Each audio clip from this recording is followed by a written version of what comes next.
Ahora tú también puedes ser dueño. Fede Cases presenta.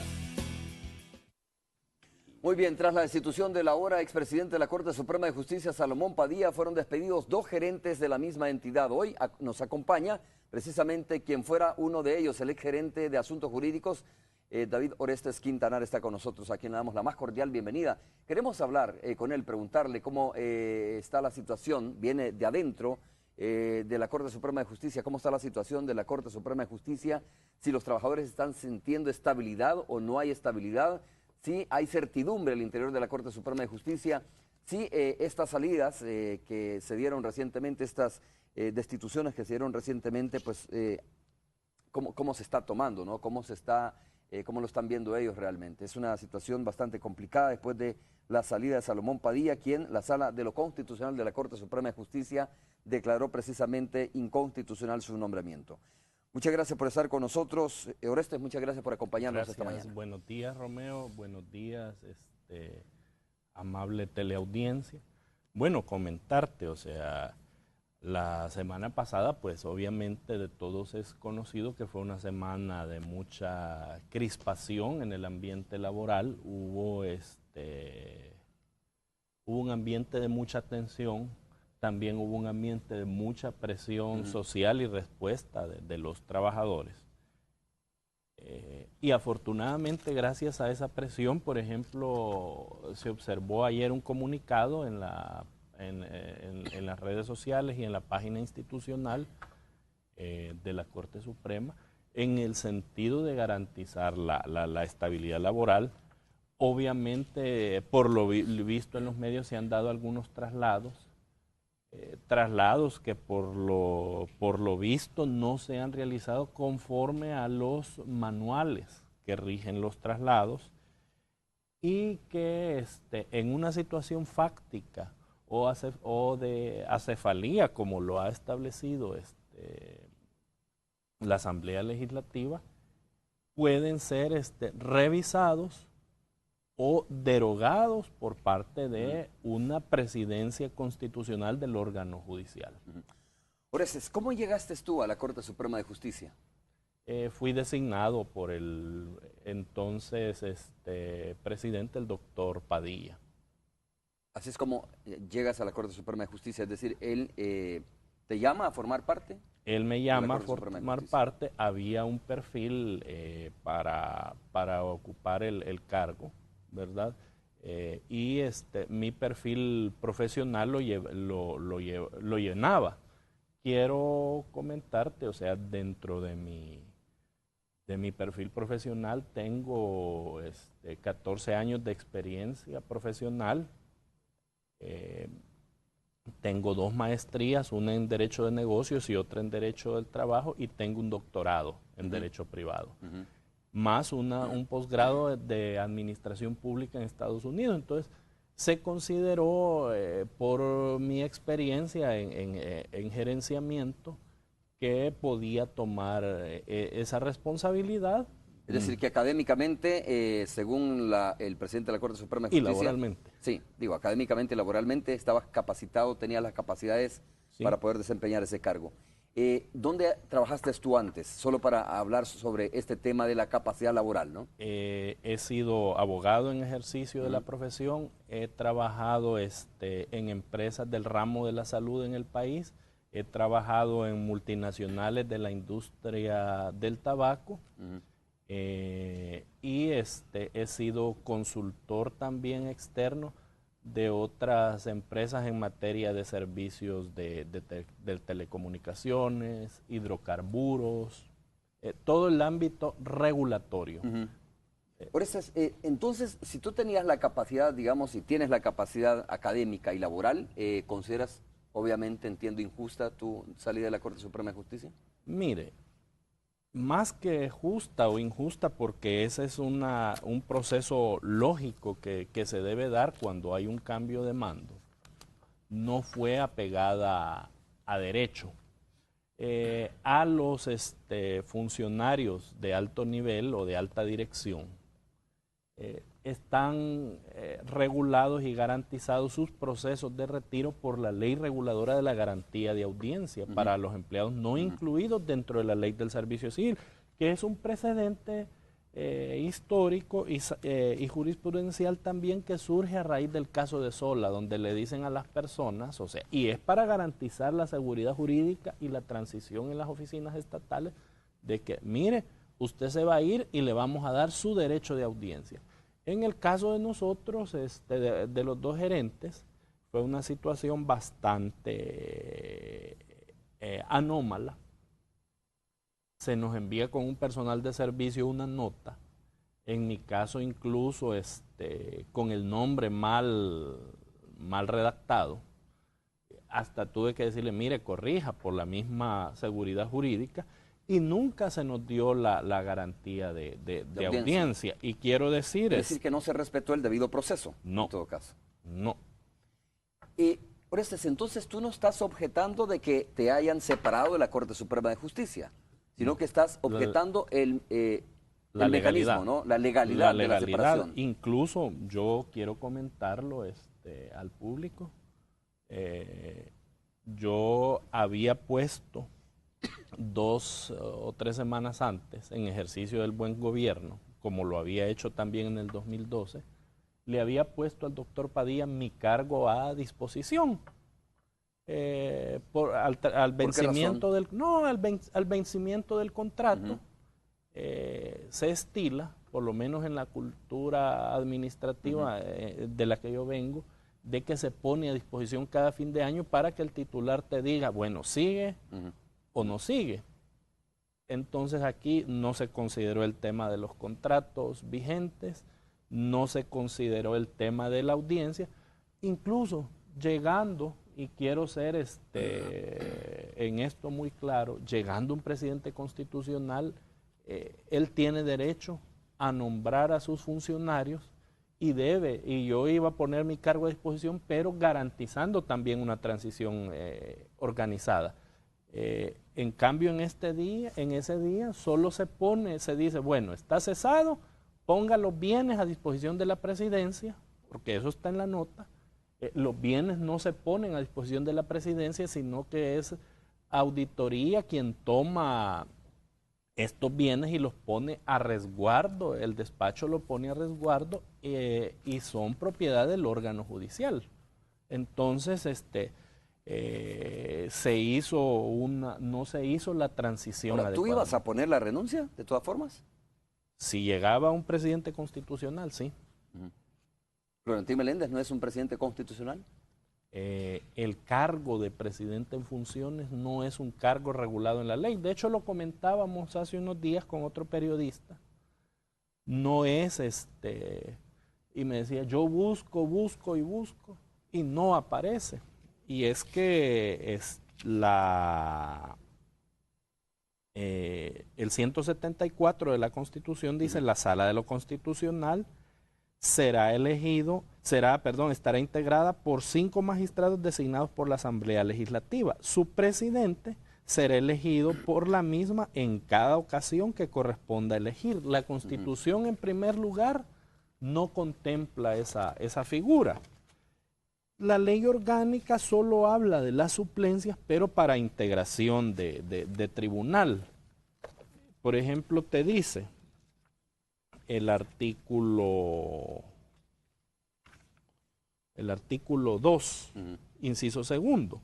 En defecto del presidente de la Corte ejercerán sus funciones los vocales de la Sala de lo Constitucional en el orden de su designación. O sea, el primer vocal. El primer vocal, pero aquí te va el artículo 26 que te sigue desarrollando la disposición.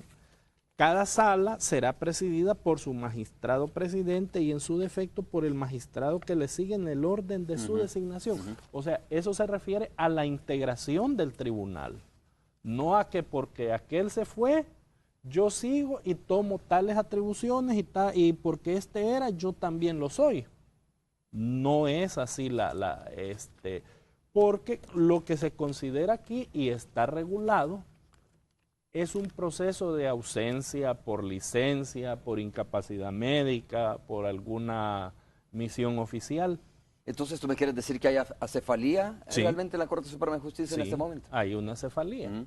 Lo que hay debería de ser una suplencia en integración de ese tribunal, de esa sala. Dice que en ausencia del presidente de la Corte Suprema de Justicia asume el primer vocal, ¿no? Sí. En este caso, el primer vocal, según entiendo y según la ley orgánica de la Corte Suprema de Justicia, es Florentín Meléndez. Sí. Pero tú dices solo para integrar la sala, Sí. no para convertirse en presidente de la Corte Suprema de Justicia. En ningún momento menciona eso, que pasa a ser el presidente de la Corte Suprema de Justicia. No hay ninguna regulación. Incluso es de los temas pendientes en el modelo constitucional y en el modelo de ley orgánica regular este tipo de situaciones. Porque la Asamblea solo dice destituir, pero no regula, por ejemplo, pongamos un caso de muerte. El modelo constitucional no está preparado para eso. O los casos de acefalía completa de un órgano. Entonces son temas que deben ser regulados en los modelos. Quiero volver al punto de la situación de ustedes. Tú dices, ibas a renunciar de todas formas a la Corte Suprema de Justicia. Entonces, ¿qué caso tiene el debido proceso si con tu consentimiento tú ibas a renunciar a la Corte Suprema de Justicia? No, porque una cosa es que tú tomes tu voluntad en ejercicio de la correcta administración y ponerlo a disposición de un nuevo presidente, poner tu cargo a disposición de un nuevo presidente electo por quien corresponda.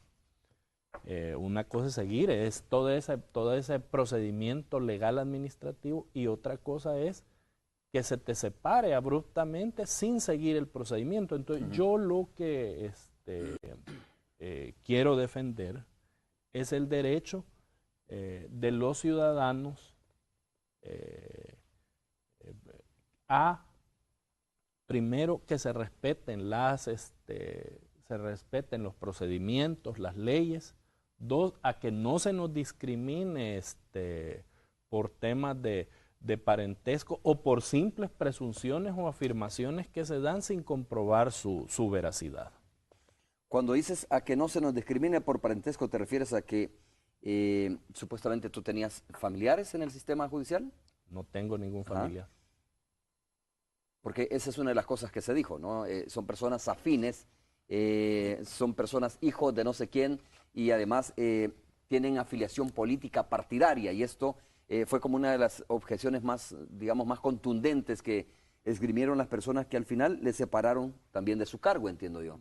Porque no fue por capacidad, la falta de capacidad, no fue por la falta de capacidad laboral ni la falta de preparación académica, sino más bien por la independencia y por ser puestos de confianza al final, como tú lo dices.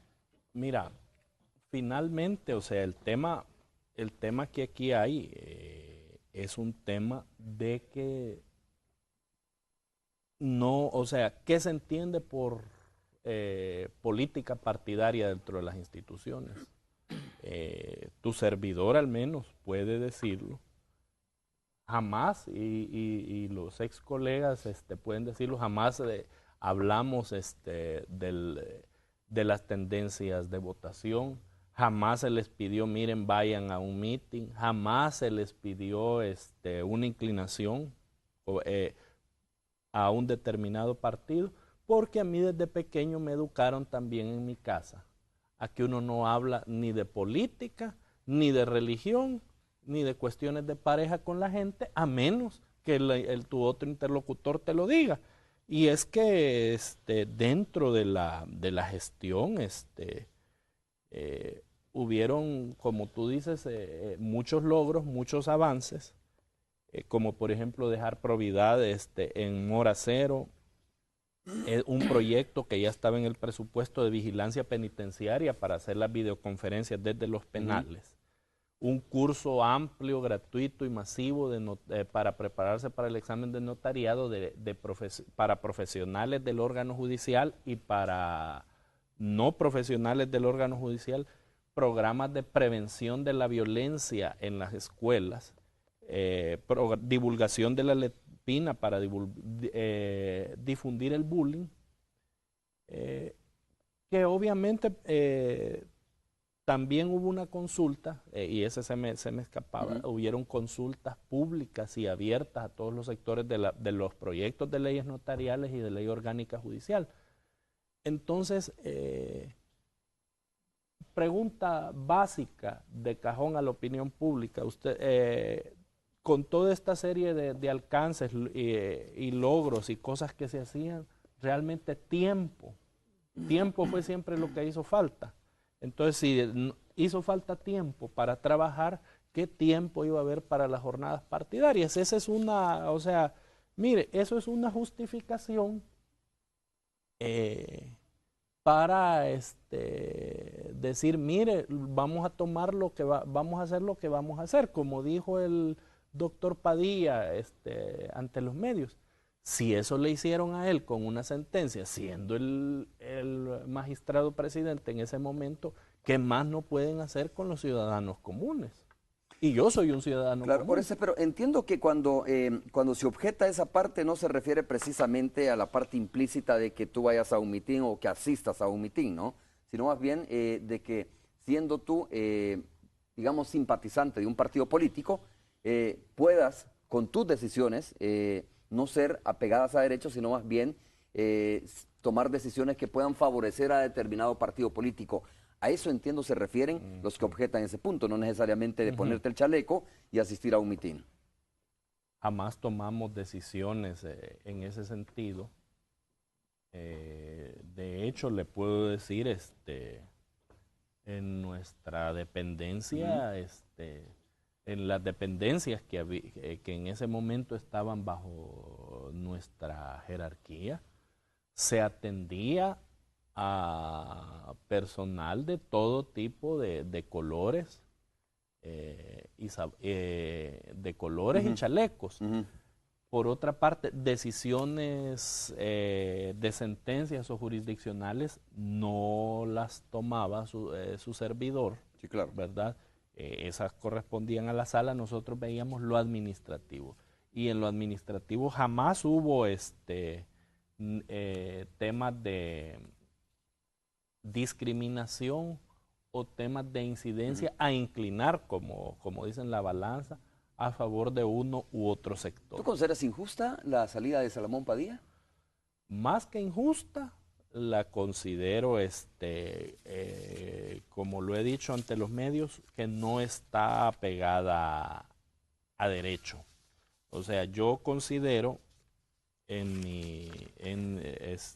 uno, que es una sentencia que realiza una mutación o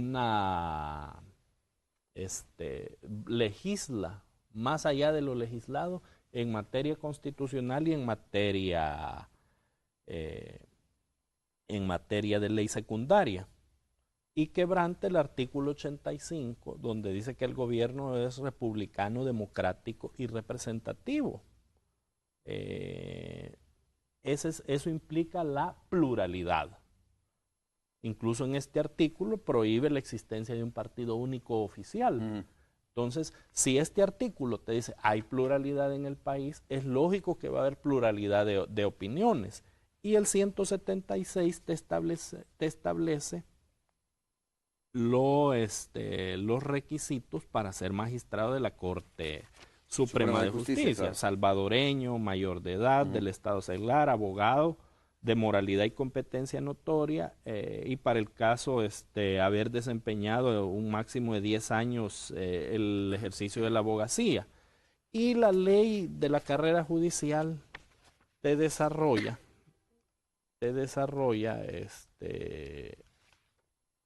te habla de una inhabilitación. Ahora, en contraposición no está el artículo 172 de la Constitución de la República también, que habla de la independencia judicial.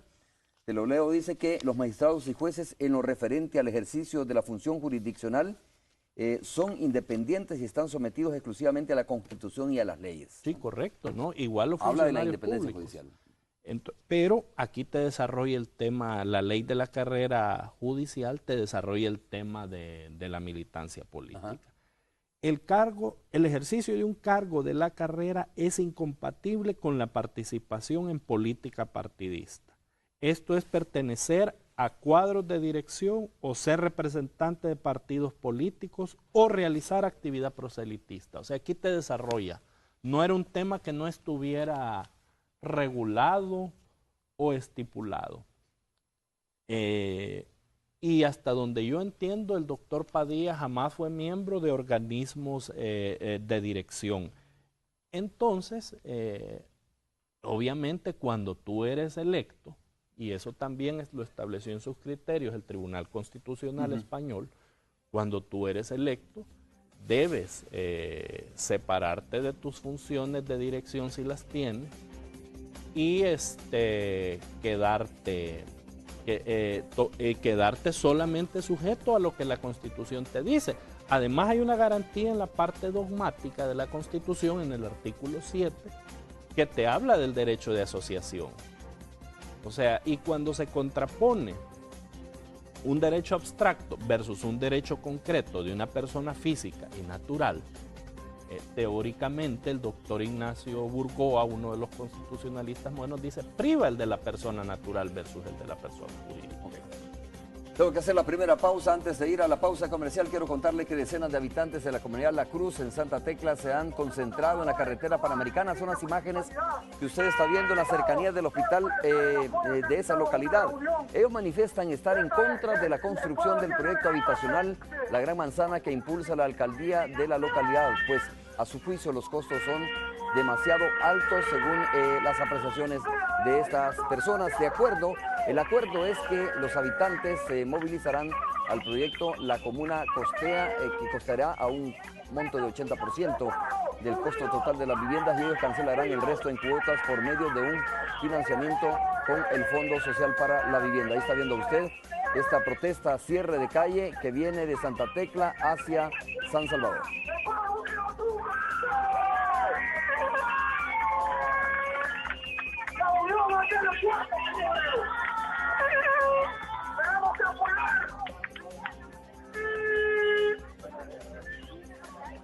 Se le está pidiendo al señor alcalde que la organización de los tierras lo que se le pide. Ya que no sigue lucrando entre señores de los jóvenes de la comunidad de La Cruz. Todo el tiempo lleno de ayuda de lucro recibida de la comunidad. ¿Qué es lo que se pide de la legalización de la tierra? Viviendas dignas, señores. Es lo que se pide, vamos a luchar por eso.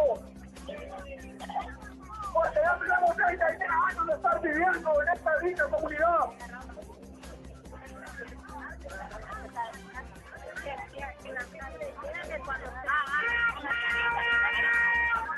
Todo el tiempo tenemos pruebas de que hago una reunión con la comunidad y todo el tiempo no quedamos la cara.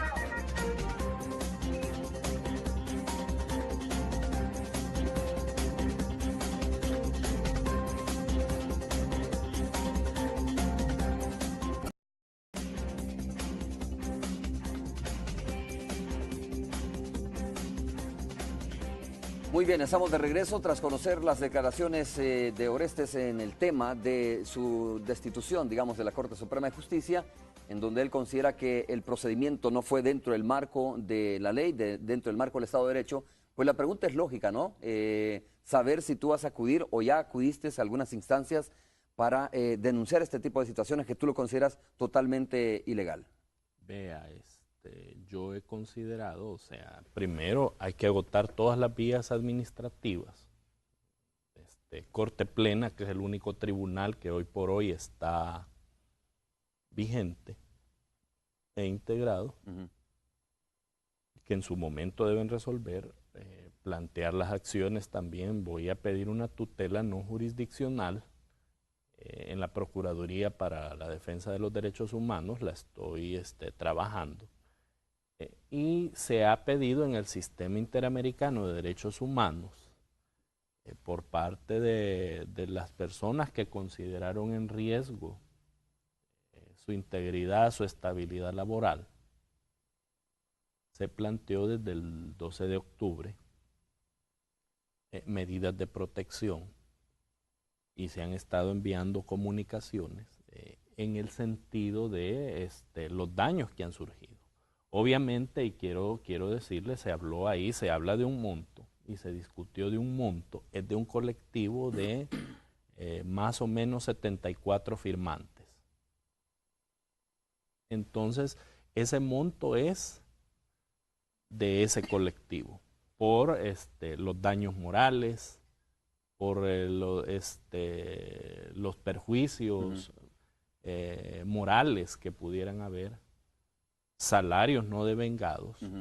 Tome en cuenta usted, y eso lo veíamos nosotros, yo lo veía cuando estudiaba mi doctorado, en la teoría de daños. Usted en la teoría de daños, por ejemplo, tiene que considerar sus expectativas, incluso para 8 años, plazos en salarios no devengados o por devengar.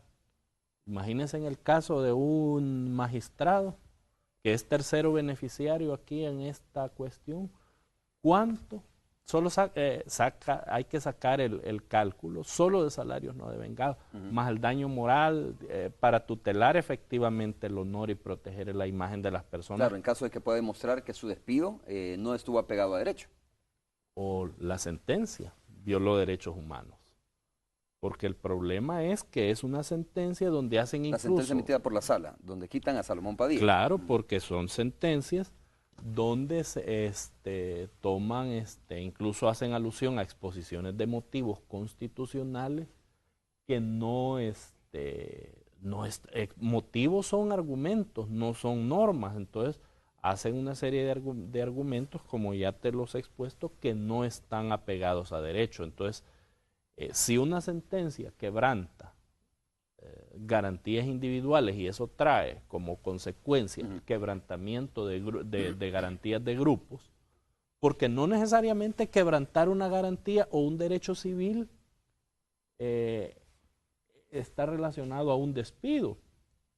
Puede ser un traslado, pueden ser un acoso, pasarle diciendo, mira, si no haces esto, te va a ir mal.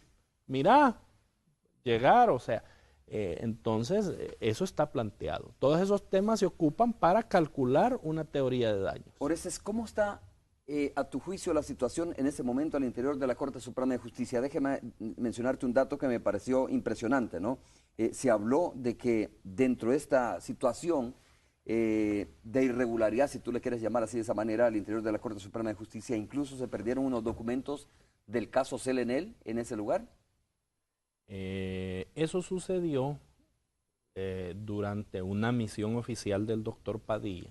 Se vio un requerimiento y en dicho requerimiento lo respondió, obviamente, se examinó por el máximo tribunal, y al hacer casualmente estar supliendo la persona que suplía al doctor Padilla, aparece el tema de que estos documentos, los originales, porque sí hay copias de recibido y copias de todo eso, no estaban ahí. No estaban, no se encontraban, y el tema de quién los tenía. El doctor Padilla obviamente pidió, antes de su retiro, una semana antes más o menos, pidió una auditoría a la Corte de Cuentas de su gestión, donde se iba, o se va más bien, a establecer qué pasó con esos documentos. ¿Quién estaba sustituyendo a Salomón Padilla en ese caso? La persona que por ley debe sustituirlo. En ese caso, Florentín Menéndez, exacto. ¿no? Bueno, entonces, en ese marco es que se extravían esos documentos, según lo pudo constatar el presidente de la Corte Suprema de Justicia. No sé, o sea, no puedo establecer de que en ese momento se extravían, sino que en ese momento se dan cuenta que no estaban, y surgen todas las versiones que han circulado en los medios, de hasta que fulano se los llevó en una caja. Ahora, o no ¿estaban aparece dentro de un despacho, dentro de un escritorio, violentaron puertas o cuál es? No hay una investigación. El entonces presidente Salomón Padilla no estableció una investigación, no determinó responsabilidades. Pidió se llevó el punto a Corte Plena. Pidió la auditoría de gestión a la Corte de Cuentas, porque ahí ellos son los que realizan esta investigación, y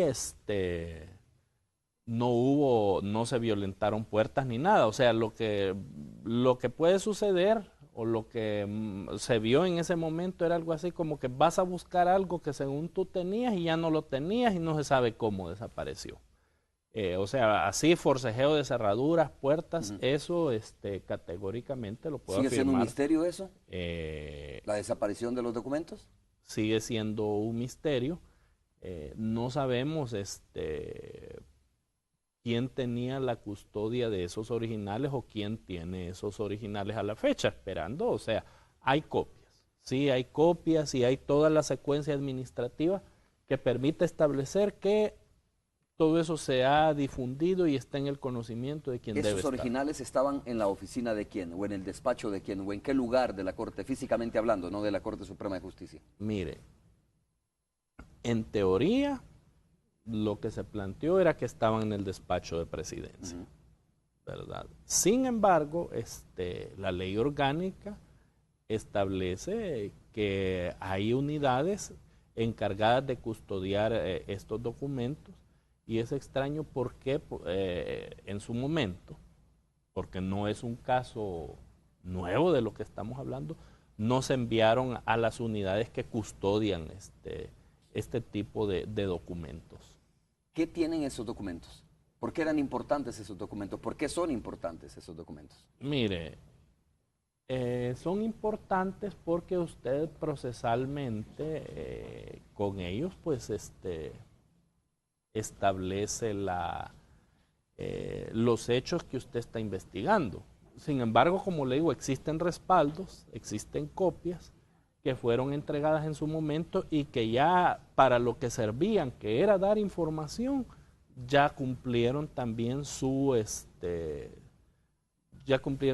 buena parte de su cometido. Pero mira, así está la situación al interior de la Corte Suprema de Justicia en este momento, es decir, que en el máximo Tribunal de Justicia se pueden extraviar documentos tan fácilmente sin saber todavía cómo se dio ese extravío. O sea, ¿cómo está la situación al interior de la Corte? ¿Cómo está la estabilidad de los trabajadores, el ánimo de los trabajadores? ¿Cómo está el trabajo que se está desarrollando, según crees tú, al interior de la Corte? Mire, yo, o sea, la situación, el funcionamiento administrativo, como te digo, en el caso de estos documentos, era una documentación antigua. El ambiente, pues... Antigua pero importante, vigente. Vigente, nuevamente vigente. Ahora, ¿qué es lo que sucede? Y yo por eso dije, este es un golpe judicial provocado por grupos fácticos. Más o menos la tesis que el doctor Padilla expuso. El doctor Padilla, y como te lo dije en los temas de los avances que hicieron se hicieron en esos 400 días, tuvo una gestión frontal de lucha contra la corrupción. ¿La corrupción al interior de la Corte Suprema de Justicia? De todo el órgano judicial y la corrupción del Estado salvadoreño. Él tuvo una posición frontal, por eso yo considero que el país perdió un buen juez. Porque tuvo una gestión frontal y estos grupos fácticos, al considerar que estaba tomando medidas que iban más allá de lo permitido, pues tomaron... Coméntame cuáles son esas medidas, Orestes. Es decir, a lo mejor no las conocemos nosotros, ¿no? Vaya. Conocemos la polémica que se dio al interior de la Corte Suprema de Justicia, conocemos esta situación que se ha estado dando generalmente en la misma sala de lo constitucional, pero nunca hemos escuchado de estas medidas contundentes y fuertes contra grupos fácticos, como tú le llamas.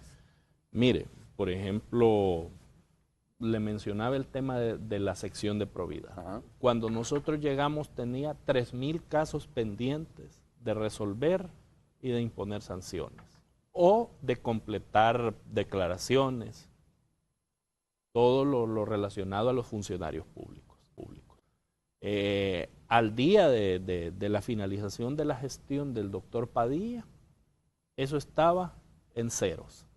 Eso quiere decir que se había seguido una investigación y se había sancionado a los funcionarios responsables o se había logrado que los que estaban pendientes de cumplir con sus documentaciones las completaran. Si esa sección de probidad no hubiera estado al día como estaba, no hubiera podido responder ni siquiera a la primera petición de él, no hubiera estado a la altura técnica siquiera de poder resolver este caso.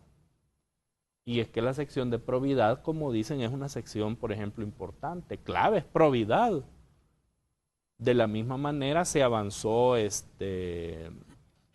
los temas de depuración. Había un tema ya de títulos irregulares que se pidió al Ministerio de Educación, informes, se habían fijado criterios ya administrativos para resolver los casos. Se avanzó en el tema de la gestión de las gestiones de calidad de los servicios en favor de los usuarios. Entonces tú sabes de que para que haya determinados grupos, o sectores se vean favorecidos, la transparencia o la eficiencia son un obstáculo. ¿Quieres decir que esta fue una de las razones principales por las cuales sacaron a Salomón Padilla de la Corte Suprema de Justicia? Intereses de grupos fácticos. ¿Que están al interior de la Corte Suprema o que están representados en la Corte Suprema de Justicia? Y no solo de la Corte Suprema, del Estado salvadoreño en sí. O sea, nosotros, por ejemplo, y lo podemos decir con la frente en alto, jamás con los grupos de los lobistas, jamás tuvimos ningún tipo de arreglo. ¿Quién es el grupo de los lobistas, perdona? No, hay grupos, o sea, hay personas que promueven intereses, promueven cierto tipo de arreglos. Y a nosotros, a los dos gerentes, me acuerdo yo que el doctor Padilla nos dijo, había que avanzar sin transar nuestros principios. O sea, avanzar en las transformaciones del sector justicia sin transar con nuestra moralidad y nuestros principios, que son, en mi caso, pues, es Dios y el humanismo. ¿Qué crees tú que puede llevar como tranquilidad al interior de la Corte Suprema de Justicia? ¿La elección rápida del nuevo presidente o presidenta del órgano judicial? Sí, yo creo que esa es una de las buenas medidas. Dos, cesar cualquier tipo de medida de traslados, de daños, revisar bien si se ha tomado alguna medida. Por ejemplo, inicialmente se le había cesado el contrato a una mujer embarazada que apareció en los medios, la señora Balcáceres, que se denunció en los medios, y que después se dijo que por un error se le había suspendido el contrato. Gracias a Dios, eso ya se revirtió, y aunque se llame error administrativo, pues deben revisarse que no se cometan más errores, entre comillas. Creo que debe de haber un diálogo franco y sincero con todas las organizaciones laborales y de empleados que hay ahí, para establecer de que debe haber un correcto funcionamiento administrativo en este periodo de acefalía. Fíjate que algunos comentarios a través de las redes sociales, más adelante vamos a leer con Roxana Webb los comentarios, pero alguien dice, mire, esto parece ser la lucha porque se respete el debido proceso de las personas, ¿no? Cuando son destituidas de un lugar. Es decir, aquí se manosea, de verdad, hay que decirlo, se manosea muchas veces a los ciudadanos, se les despide y no son escuchados, por lo menos, no son sometidos al debido proceso, que es por lo menos escucharles ante una situación como esta. Es como sentar un precedente, porque alguien me pregunta, ¿y el gerente anterior anterior a ti, por supuesto, habrá sido despedido o habrá sido sometido o habrá tenido derecho al debido proceso? Me preguntan. Vaya, el gerente anterior primero era interino, quiero comentar que es amigo mío, y no fue despedido. Él regresó a su unidad de origen y posteriormente incluso regresó a la gerencia donde yo fungía y estaba desempeñando, hasta donde yo lo dejé, una jefatura de importancia porque era uno de los mejores cuadros técnicos. En el caso de la anterior, de la gerente de Administración y Finanzas que había, fue asistente, ella regresó, fue trasladada a asistente de uno de los magistrados de la Sala de lo Constitucional y es incluso una de las personas que aparece vinculadas al tema de la Diego de Holguín, que ese será un caso que deberán discutirse en su momento. No se les cesó, como te digo, es el precedente porque aquí se dicen y se han hecho algunas especulaciones. Referente, por ejemplo, se dijo de que nunca atendí llamados en otros medios. Pues realmente yo con este grupo de personas, estos magistrados, no tuve relación, ni siquiera el autodenominado saludaba muchas veces cuando uno lo saludaba. Entonces, venir a decir o a mentir a la opinión pública creo que no es correcto. Hablar de confianza cuando ni siquiera saludas es una cuestión básica. Y quiero decirte también que estas personas siempre al doctor Padilla le generaban vacíos en la Corte Plena, no subían. De hecho, o sea, aun cuando los convocara, no subían. No subían. O sea, de hecho, la Corte Plena funcionó con 11. Oye, tú eres el ex gerente jurídico de la Corte Suprema de Justicia. Sí. ¿Hay sala o no hay sala? Digo, cuando tú dices que el nombramiento, que no es posible de que Florentín Meléndez se autodenomina presidente de la Corte Suprema de Justicia, ¿no? Y el presidente de la Corte Suprema de Justicia debe ser parte de la Sala de lo Constitucional. Mi pregunta es, ¿hay Sala de lo Constitucional en este momento? ¿Se podría decir que sí? Conforme a la ley orgánica, sí, se sigue integrando porque para eso son las disposiciones. Lo que no hay es presidencia del órgano judicial y de la Corte Suprema de Justicia en todo lo administrativo. Y te menciono un precedente en 2009, precedente administrativo histórico, que quedó solo un vocal de dicha sala y no por eso se le consideró presidente. No se le atribuyó no se le denominó en funciones, no se le puso ese adjetivo que, como yo le decía, es como cuando Don Quijote nombraba a Sancho cónsul de las ínsulas, inexistentes, por cierto. Y la Corte Plena incluso tomó un acuerdo donde reconocían que había cefalía, o sea, sala como tribunal hay. Lo que no hay es una cabeza legalmente electa que dirija el órgano judicial. Antes de ir a la pausa, ¿sería legal dentro del marco de la Constitución de la República que los diputados muevan de una sala a una persona para que ocupe la presidencia de la Corte Suprema de Justicia, de lo contencioso, por decirlo, a lo constitucional? No hay ninguna prohibición al respecto.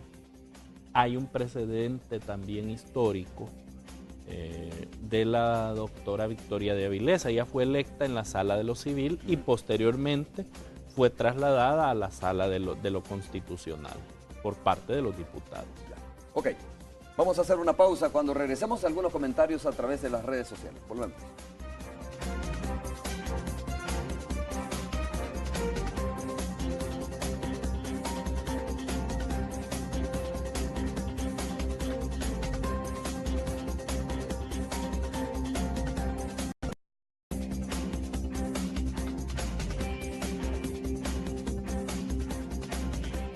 Buenos días nuevamente, vamos a conocer algunas de sus opiniones y comentarios a través de las redes sociales y comenzamos con el Twitter, usted que escribió @noticierohechos.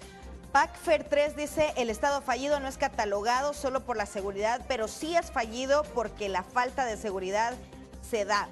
Políticas acertadas en el ámbito económico, político, militar, de seguridad, sociales y educativas. También Héctor Guidos dice, Orestes es un despliegue de Bradilalia, dice, no justifica la demanda de 15 millones, un junior con pataleta.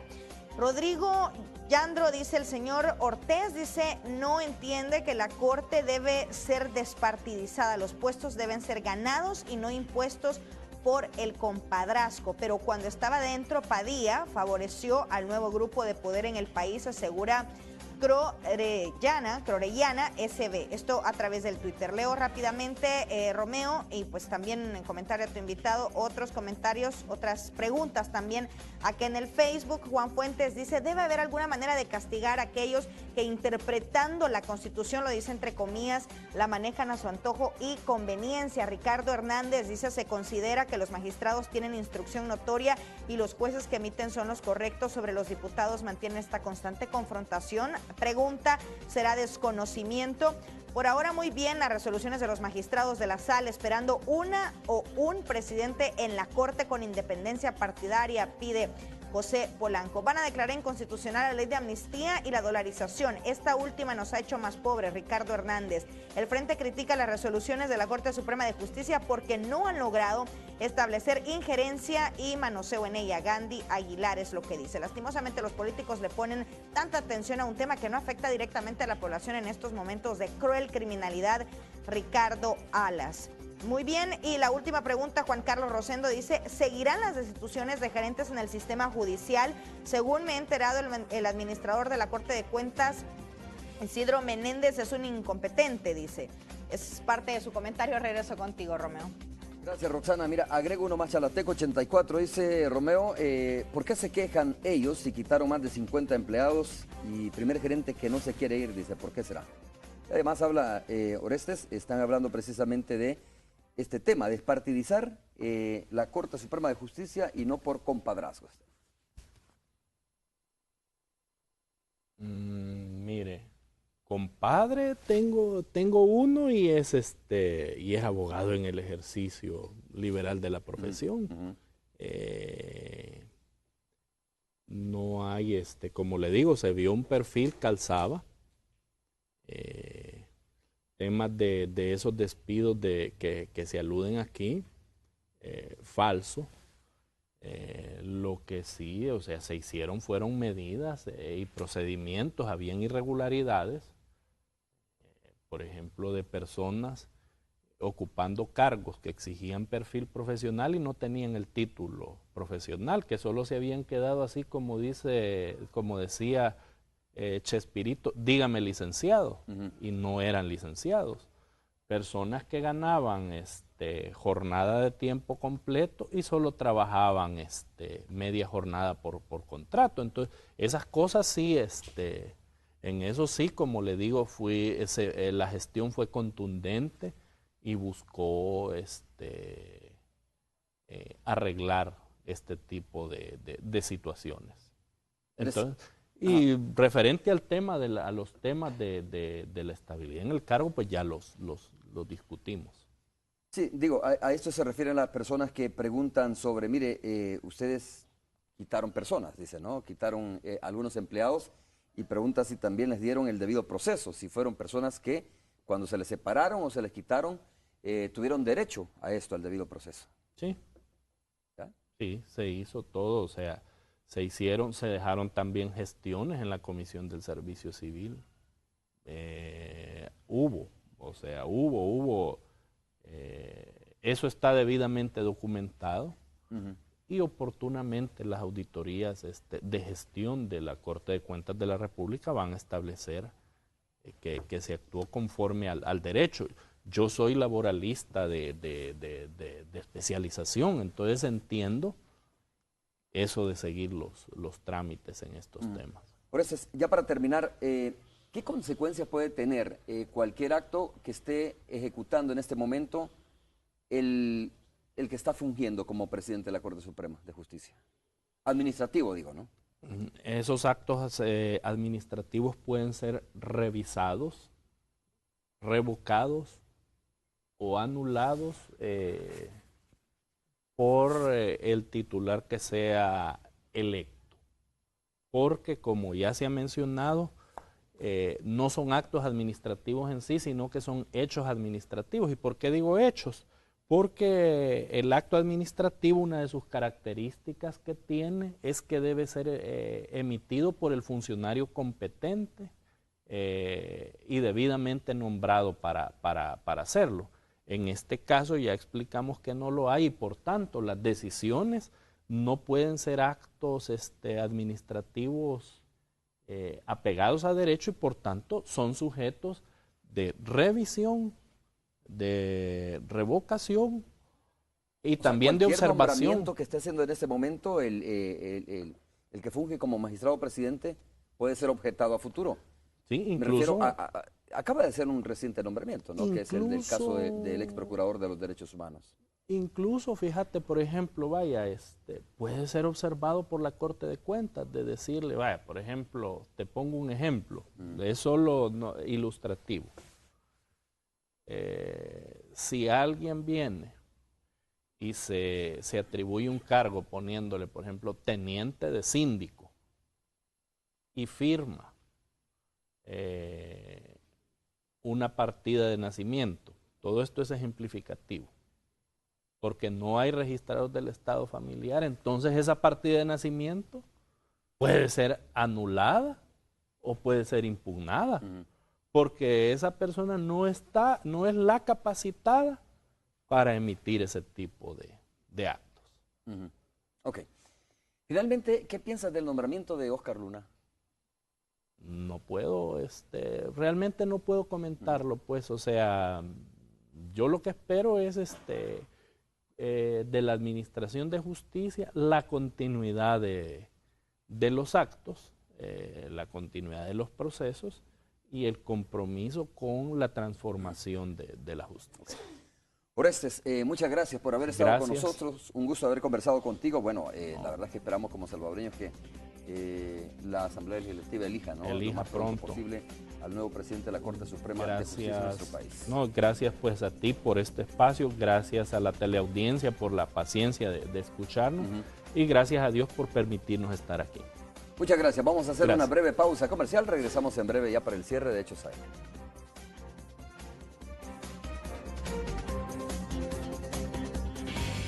Ahora tú también puedes ser dueño. Fede Cases presentó